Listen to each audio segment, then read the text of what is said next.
FIA in Melbourne is over, so let's debrief. In press conference 1, we had Nico Hülkenberg, Valtteri Bottas, and George Russell. Valtteri will no longer have to serve his 5-place grid penalty from Abu Dhabi 2024 as the rules have changed, and now penalties not served within 12 months will be erased from the driver's record, and apparently that applies retroactively. In press conference 2, we had Oscar Piastri, Arvid Lindblad, and Lewis Hamilton. Oscar was asked once again what it would mean to win his home race, and he said if I had a dollar for every time I was asked that, I'd be a few dollars richer. Lewis was asked to give Arvid some advice as somebody who's in their 20th season, and he said, I don't feel like I'm in my 20th season. I feel younger than ever. If Arvid says he's 18, I feel like I'm 18 too. In other news, Carlos Sainz says that Formula One and the fans have to keep an open mind when it comes to the new regulations and need to give it at least 3 races before passing judgment. And then in that case, if it doesn't work, then Formula One and the FIA need to come together and find some solutions. Very pragmatic on his end.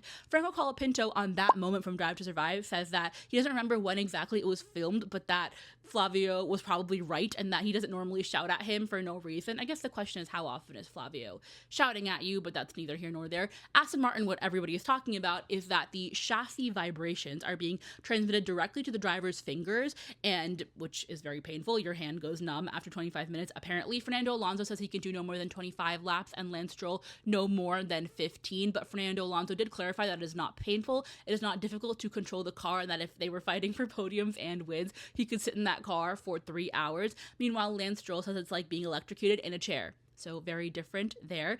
Lewis Hamilton apparently after testing called up Toto Wolff and Zach Brown to see if he can find anything out, because obviously the teams were unaware what other teams were doing because they don't know fuel loads, they don't know run plans, etc., etc.